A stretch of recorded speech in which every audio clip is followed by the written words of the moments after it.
A gente precisa de um misto de Sorte. muita Verdade. sorte, batalhar muito, né? E ter um pouquinho de, né, excelência em alguma coisa. Claro. Ser criativo e coragem. Você vai correr riscos, mesmo tentando evitar. Aliás, é arriscado também evitar correr riscos. Porque eu acho o Skank uma banda muito legal. Que Sim. bom que tá, né? E o Skank também, como ser diferente? Porque o Skank foi uma banda multifacetada. Está começando Vozes da Vez, com Fabiane Pereira. Oferecimento Natura Musical. Nos encontramos na música. Samuel Rosa no Vozes da Vez, seja muito bem-vindo. Muito obrigado. Você gosta de rádio, né? Adoro rádio. E você tem lembrança de se ouvir no rádio pela primeira vez? Sim. Como é que foi? Agora, olha só, para mim é tão forte assim. A rádio, ela me formou musicalmente.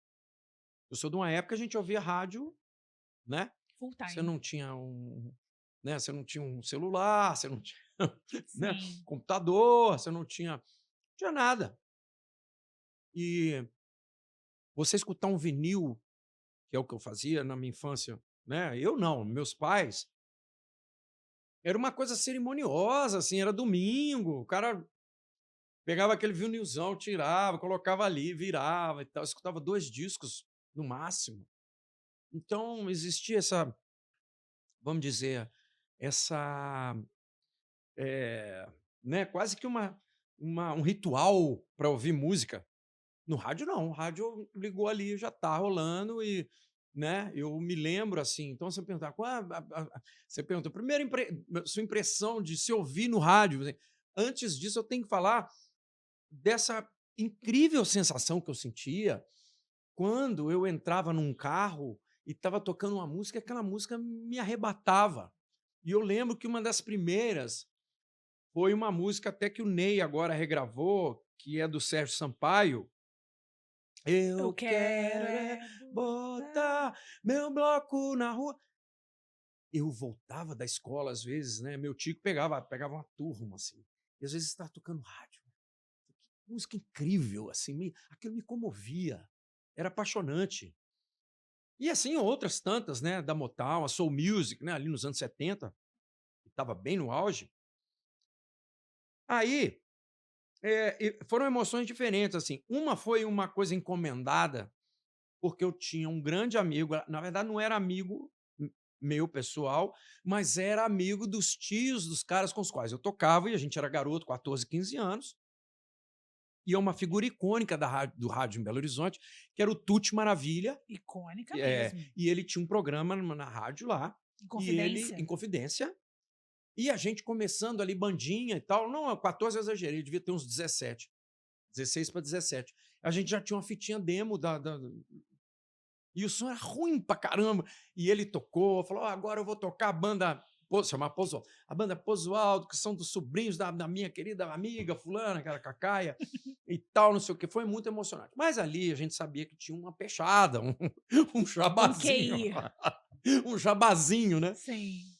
Diferente daquela sensação de quando a gente já, né, numa gravadora, você escuta sua música tocando ali num jogo oficial, né? Sim. Pô, agora tá valendo e tal. E eu tive, assim, foram passos, né, gradativos, não foi de uma hora para outra. Então, primeiro, a banda que eu tinha em Belo Horizonte chamava Pouso Alto. Eu tinha ali meus anos 80, né? Final dos anos 80. A RCA, na época, fez um pau de sebo. Pau de sebo, para quem não sabe, é quando a gravadora pega um movimento, uma cena de uma cidade, de um lugar, e grava ali 6, 7 bandas, cada uma tocando 2 músicas e vê o que pega, né? Sim. Vê se alguma coisa cola. E assim foi feito com um LP. LP, na época, em Belo Horizonte, chamava-se Rock Forte. E a minha banda foi escalada para... Que já foi uma vitória, assim. Eu lembro que eu quase chorei de emoção no dia que eu soube que o Pouso Alto estava escalado para participar dessa coletânea, assinando com gravadora, virando artista de gravadora ali. Um pioneirismo em Belo Horizonte naquela época, porque tinha muita banda do Sul, banda de Brasília, do Rio, São Paulo, mas BH não tinha. Aí a gente achava que ia ser os primeiros. Não deu nada esse projeto, ele foi um projeto que, vamos dizer, natimorto, já não deu certo, né? Já nasceu falido ali. Mas a música escolhida pela rádio de rock local foi exatamente a música do Pozo Alto, chamava-se Mãe Malícia, e tocou no rádio. Eu ficava um orgulho, né? Porra, a música, o cara achou que é a música mais radiofônica do álbum, imagina. Eram 6 bandas, cada uma com 2 faixas. E então, essa música era composição sua? composição minha, letra e Já música era bom de caneta nessa época. junto com os outros integrantes do Pozo Alto. Um até tá tocando comigo de novo hoje, que é o Alexandre Mourão, na minha banda nova, e tocou. Beleza, mas aí vamos passar, correu o tempo ali, viemos para 94, 95. Uma coisa é você escutar sua música no rádio, outra coisa é você escutar um sucesso que você fez no rádio, é diferente. É aquilo de ligar a rádio e tá tocando uma música. Aí você vai para outro lugar, e as pessoas dão notícia, escutei sua música no rádio. Então, e aí eu experimentei com o Skank a primeira vez ali pelos idos de 94, 95. Qual a música? A primeira... Que foi esse crossover que tocou em tudo. Então, o primeiro disco nosso, ele não foi um disco assim, ele vendeu bem porque a banda tinha pegada, era uma banda de verdade. Então a gente tocou pelo Brasil inteiro, o disco vendeu 100 mil cópias, às custas do nosso suor, um ou outro programa de TV, porque a Sony também já estava investindo na gente, mas não conseguimos nenhum grande hit, vamos dizer assim. Tocou O Homem que Sabia Demais, Gente Loucura estava na novela, tocou um pouco tanto, aquela coveiro gemem tristes ais e realeje os ancestrais. Essa tocou um pouquinho. Mas ela se consolidou. Depois se tornou um hit, Isso, né? ela se consolidou como hit ao longo dos anos. Na época não foi. Aí veio o Calango, que é o nosso segundo álbum, lançado em 94. O primeiro grande hit meu, assim, uma música que eu tivesse composto, que eu ouvi na rádio a exaustão, foi Te Ver. E Não Te Querer. Que lançou o Skank para um outro patamar, né? Para um outro patamar, para um patamar de banda nacionalmente conhecida. nacionalmente.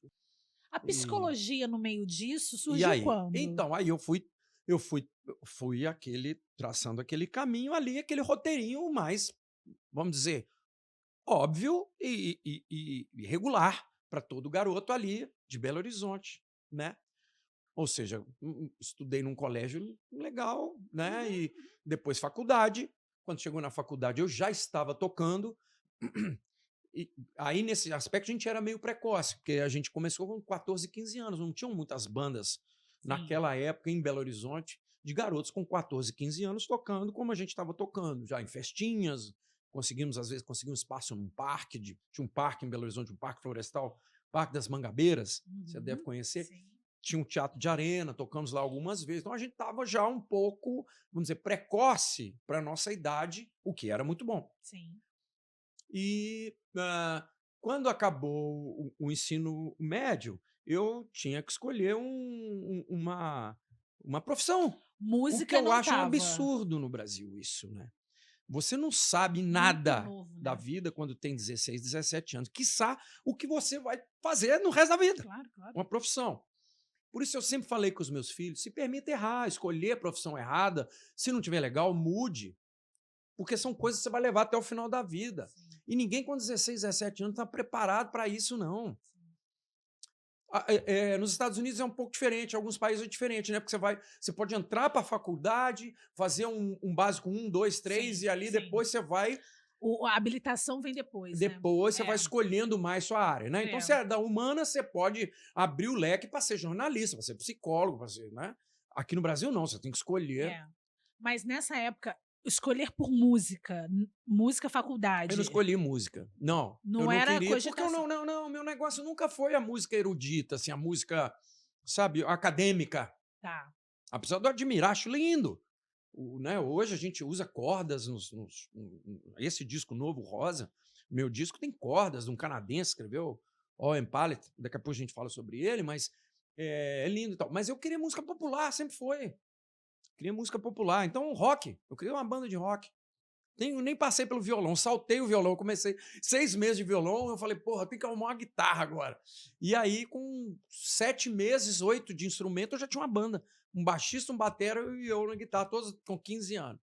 Tocamos um festival do colégio que a gente estudava e que foi muito engraçado, porque como a gente era muito novo, e o festival cheio daqueles bicho grilo, né, de sandália de couro, barbão, bata, musiquinha com flauta, a gente entrou ali num rockinho meio jovem guarda, que já era um pré-anos 80 ali, na verdade 81, né? Mas e o pessoal brincava na minha sala, Samuel, a guitarra é maior que ele ainda e tal, e era mesmo, porque eu era pequenininho. E foi engraçado porque a gente tocou e era uma música, um rockinho fuleiro, só que ganhou, né? O fato de repente, sai os barbudos, entra aqueles meninos de cabelo com franjinha, 14 anos de idade, mal conseguindo segurar o instrumento, e eu me lembro que depois os classificados iam para o segundo dia, a gente não classificou e tal, mas um dia eu andando lá pelo colégio, né? Um cara me para e falou assim, porra, Samuel, eu sou do Grêmio aqui, nós organizamos o festival e tal, legal, você não veio pegar seu prêmio? Que prêmio? Eu não fui classificado para o segundo dia. Não, mas sua banda ganhou o prêmio de comunicação com o público. Que maravilhoso! Legal, e eu nem sabia. Ele falou, rapaz, não tinha avisado. Não, mas ninguém me avisou.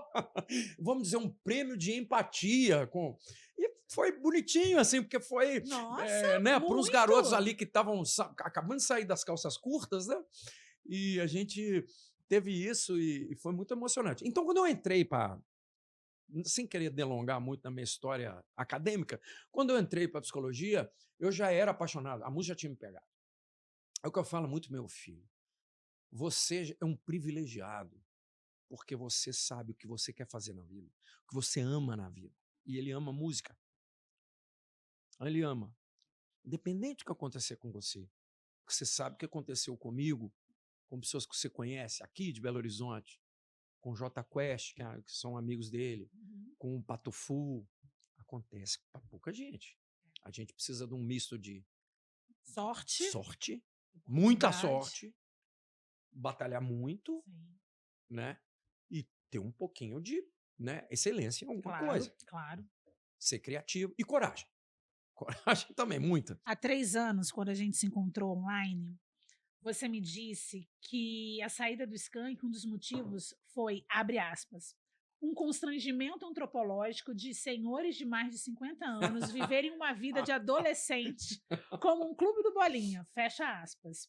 E aí eu queria saber como que está sendo esse amadurecimento. Às vezes eu me traio, né? Porque agora eu tô com a outra banda, claro, é muito diferente. Agora eu respondo sozinho pelos erros e acertos, assim, mais, né? Vamos dizer, a responsabilidade é minha. Eu assumo a responsabilidade total. Antes eu dividia com outros 4, né? Mas o que eu acho fundamental é algo que não dá para lutar contra, é que todo processo tem um ápice. Todo processo é cíclico. E eu acho que o ciclo do Skank já tinha chegado. A banda, vamos dizer, ou talvez eu dentro do Skank, falando por mim, né? Eu compus agora de um jeito que há muitos anos eu não compunha no Skank. Eu fiz 20 músicas em 1 mês e meio, 2 meses. Não estou dizendo que todas são boas, viu, gente? Eu escolhi 10, que eu acredito mais. Espero que gostem, vocês também. Escolhi 10 para a banda gravar e a gente lançar agora. Lançamos dia 27. Mas, assim, você vê tamanha motivação. E eu me lembro do último disco do Skank, foi um parto, assim, foi um disco difícil. Foi o Velócia. Eu estava sem inspiração, não tinha inspiração que tive agora. Enfim, isso não é garantia de nada. Não é garantia de nada, mas eu estou dizendo assim, como eu estava me sentindo né, no momento em que eu estava fazendo as coisas. Sim. Então, o que eu digo assim? Porque do jeito que eu falo, então parece que todo mundo tem que buscar compulsivamente o novo. Não é. Não é. Correr todo e qualquer tipo de risco. Não é. A Rita ali no livro dela falava, né? Como é que é? Haja com o coração, mas lembra sempre da cabeça, né? Não é tipo se jogar a qualquer custo, né? Você tem que fazer mais ou menos, calcular ali os riscos, né? Agora, é incrível. Nos rompimentos que eu tive recentes na minha vida, foram muito dolorosos, porque o fim de tudo dói, Claro. né? Mas também é um começo de alguma coisa, que é uma coisa que a gente não lembra quando está lá sofrendo. E eu até coloquei isso na letra de uma música. E para cada fim um começo. E aí outro dia eu vi uma frase tão bonita num filme ou num livro que a pessoa falava, para chegar à felicidade a gente tem que flertar com a infelicidade. Não tem como. Por isso eu digo, não busque compulsivamente, Sim. né? Você tem que ver, é de acordo com a sua necessidade, da sua possibilidade e tal. E eu não sei o que vem pela frente. Eu não sei. Realmente eu não sei. No Skank eu estava ali num guarda-chuva, num jogo ganho, né? Agora é um pouco diferente. Mas eu já tive indícios, sinais, já tive, vamos dizer, certos acontecimentos que me fizeram Ficar sentir muito bem. confortável, né, com a sua E não é decisão. questão nem da segurança, é assim de, pô, que delícia. Que delícia viver isso. Se eu tivesse lá, eu não teria vivido. Me lembrou, você falou da frase que você ouviu, me lembrou de Guimarães Rosa, que fala muito sobre a gente precisa ter coragem. Coragem. Né? Outra coisa que ele fala também é que a vida está no movimento. E é verdade. É mais fácil recomeçar quando você já é um artista de milhões? Ou não? Porque a cobrança, a sua e a do mercado, dos fãs, da indústria, acaba sendo maior. O que acontece? Se eu estivesse pensando em facilidade, Eu tinha continuado. Inclusive com tudo, né? Continuado na mesma relação. É isso, porque a gente pensa, beleza, eu andei até aqui, eu passei por tanta coisa, para que isso me serve? Será que isso não é pavimento para dar um outro passo?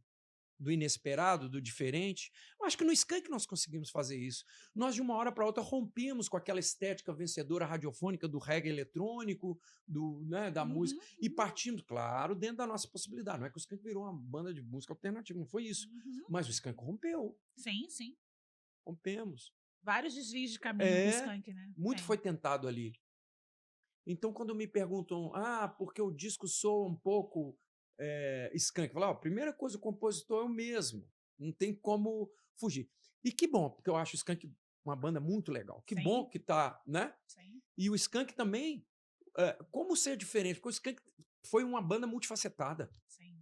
Ela tem a baladinha ali do Resposta, do Esquecimento, do Sutilmente, do Dois Rios, como tem aquela levada mais, né, de Garota Nacional, Mandracos Cubanos, mais caribenha, mais latino, de saideira, como tem a bossa pop, que agora eu acho que segue o jogo, lembra? Sim. Que é Balada do Amor na Balada. Muita gente fala, não, mas tem uma coisa de Balada na Balada. Eu que pedi para colocar no release, eu que falei. Muito bom. Não me incomoda ter semelhança comigo mesmo, não, claro. Zero. Falando no release, você abre o release... Não fui eu, foi a Adriana Del Rey, né? Eu dei uma entrevista para ela colocou algumas aspas, E a Adriana abre o release, né, falando, é preciso ter força, é preciso ter raça, é preciso ter gana sempre. Né? E é meio que tudo isso que a gente está falando, né? Coragem. Senão a gente realmente não vai sair do lugar. É isso, assim. A gente vive querendo evitar os riscos. A verdade é essa, né? Para uma autopreservação. Mas não tem. Você vai correr riscos, mesmo tentando evitar. Aliás, é arriscado também evitar correr riscos. Sim. Você fica ali numa... que o pessoal chama hoje de zona de conforto, que eu nem gosto muito desse termo, porque ele é um termo forjado muito numa sociedade ansiosa como é a nossa. Que lugar nenhum tá bom, você precisa sempre estar melhor. Não se trata disso, viu, gente? Pelo amor de Deus. Não me entendam dessa coisa obstinada, obcecada. Né? Eu tô aqui querendo estar lá. Nossa, eu tenho que... aqui, mas aqui não tá bom, cheguei aqui... Não é isso. Mas o amparo também ele é muito perigoso.